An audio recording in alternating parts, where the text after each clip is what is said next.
12 o'clock, 3 o'clock, 6 o'clock, and 9 o'clock. We'll switch again, and now we have 12 axis 6.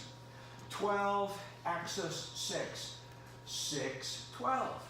6, 12. You have all these combinations. And don't forget that we have the entire clock. 1, 2, 3, 4, 5.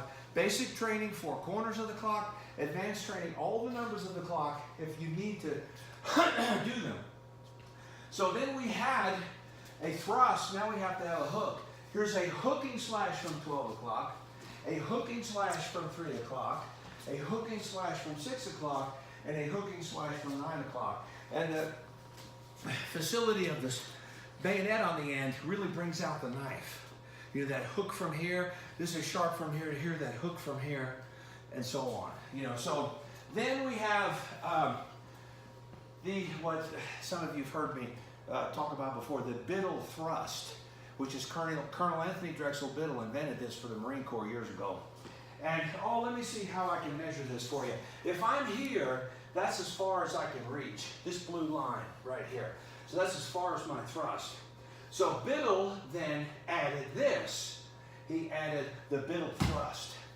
It works pretty good because the knife is horizontal, goes in the rib cage better, and then you bring it back. So your stab is not just limited to here. That stab can go much, much further. And so let's do that a couple of 3 times. We're here, thrust, Biddle thrust, and then back. And you can stab, boom, and again.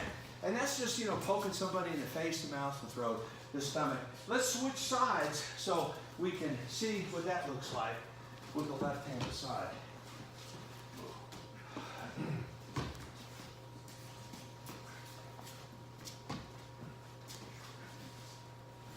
And so just as a reference point, because all of this stick work works with any rifle, but certainly a shotgun and the older weapons of the military. You know, today, you know, your laptop doesn't cost as much as an M16, M4 with all the shit on it, you know. And some of the things grappling, they have all this stuff on here and it becomes a little difficult.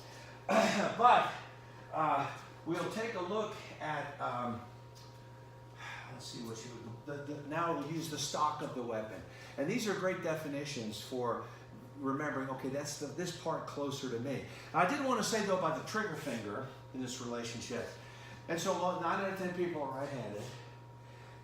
But if you're in a staggered tactical march, for example, which means I'm here, this guy's over here, this guy's over here, we're not parallel with each other, you know. If you're going somewhere, the righties should be on the left side. So that this way, if there's an ambush, they're automatically over here. The lefties, and there are none too few of them, are supposed to be on this side, which means that you're probably going to have to assign some lefties over, righties over to the lefty side. Because what happens is, you know, we're walking, and I can't muzzle my entire unit to shoot at some bad guys in the jungle, you know. So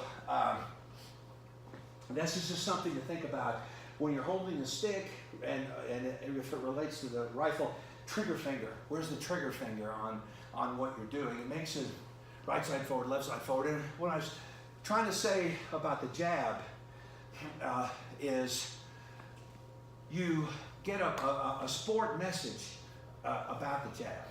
And you can't help it. And so here I am at the Military Police Academy, and we're boxing, and the coaches are saying, okay, now the 3rd round is yours. 3rd round is yours. We're talking about the first one, lots of jabs, probes, see what he does, check him out. 2nd round, 3rd round is yours. And then you come out with this brainwashing. 3rd round is mine. 3rd round is mine. Mike Tyson never believed that. He just said, yeah, he'd kill you in 14 seconds. You know, but the thing is as we know, when we're going to fight in this restaurant down here, or over at the supermarket, there is no 3rd round. There's no time to probe a person with a jab. You know, it's just useless jargon because the fight will be over in 18, 12, 15 seconds. It's a sport relationship. And so this is what used to drive me crazy about Vunak. Vunak spent the first 6 months working the jab. His magazine was called The Probe. It was jab, jab, jab. And I'm thinking, shit, I've been in some fights, and There's no time to calculate, his response to a jab or a second or third round. So, and then you go into your martial arts. You're a cop, you're a soldier. You go into martial arts. They tell you to do the same thing. A sport cancer information is exactly what it is. And so you think you're going to do this, and you just have to think about it. Well, fuck, I'm not going to do that. It's not going to happen. You know what I mean? But so this is what I'm saying about what you pick to do as your hobby, and is make sure it's a hobby, because I'm a big proponent, exponent, believer in boxing, but you have all this stuff with it, We're really just wanting you to punch hard. Can we not just punch hard, right and left hand, and not worry about all that? And must we do the 43,000 combination drills with the focus meds? Do they really relate? And if you took those combination drills from Krav Maga, for example, what would they have left to do for an hour? You know what I mean? Where's their filler? They have to embrace sports more. They have to bring more sporty stuff in. The Army Competitors Program, more sporty stuff to keep you busy. But it also keeps you from doing those 14 things that you really need to do over and over again, But anyway, this is the quandary of my life.